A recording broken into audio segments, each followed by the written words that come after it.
जिन लोगों ने सनातन धर्म को चुनौती दी है, उनके कानों तक हमारे स्वर पहुंचे कि जब तक एक एक भक्त इस पुण्य धरती पर जीवित है, तब तक कोई ऐसा नहीं जो धर्म को चुनौती दे। சனாதனம் என்பதை எதிர்ப்பதை விட ஒழிப்பதே நாம் செய்ய வேண்டிய முதல் காரியமாகும். எனவே இந்த மாநாட்டிற்கு மிக பொருத்தமான தலைப்பு வைத்திருக்கிறீர்கள், அதற்கு என்னுடைய பாராட்டு. तमिलनाडु के मुख्यमंत्री एम.के. स्टालिन के बेटे और सरकार में मंत्री उदयनिधि स्टालिन के सनातन वाले बयान पर बवाल बढ़ता जा रहा है। बीजेपी पूरी तरह अटैकिंग मोड में आ गई है। अब तो प्रधानमंत्री नरेंद्र मोदी ने भी अपने मंत्रियों को सनातन विरोधी बयान पर पलटवार की खुली छूट दे दी है। बुधवार को मंत्री काउंसिल की बैठक में प्रधानमंत्री ने मंत्रियों से उदयनिधि स्टालिन के सनातन धर्म विरोधी बयान पर अच्छे से जवाब देने को कहा।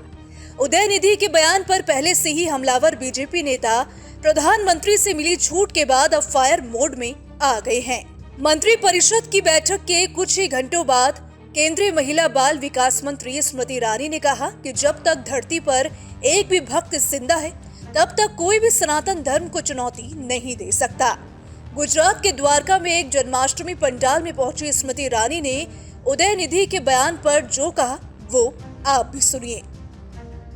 जिन लोगों ने सनातन धर्म को चुनौती दी है, उनके कानों तक हमारे स्वर पहुंचे कि जब तक एक एक भक्त इस पुण्य धरती पर जीवित है, तब तक कोई ऐसा नहीं जो धर्म को चुनौती दे, कोई ऐसा नहीं जो आस्था को चुनौती दे।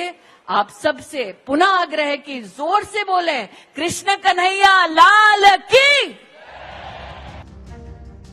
उदयनिधि स्टालिन ने सनातन धर्म की तुलना डेंगू मलेरिया जैसी बीमारियों से करते हुए इसके समूल नाश की बात कही थी। इस बयान के बाद से ही बवाल जारी है। बीजेपी नेताओं से लेकर साधु संत तक स्टालिन के बेटे के बयान पर आग बबूला है। अयोध्या के एक संत ने तो उदयनिधि का सिर कलम करने पर 10 करोड़ रुपए के इनाम का ऐलान भी कर दिया है। जगत गुरु राम भद्राचार्य ने उदयनिधि को 3 पीढ़ियों का मूर्ख बता दिया। बागेश्वर धाम के धीरेन्द्र शास्त्री ने स्टालिन को रावण का खानदान कह दिया है।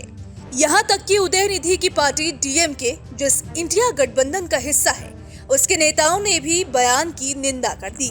कांग्रेस, ममता बनर्जी और अरविंद केजरीवाल ने निंदा करते हुए उदयनिधि को नसीहत भी दे डाली है, लेकिन उदयनिधि अपने बयान पर कायम है। ऐसे में इतना तो तय है कि इस पर आगे खूब बवाल होगा। Bureau report, team news nation.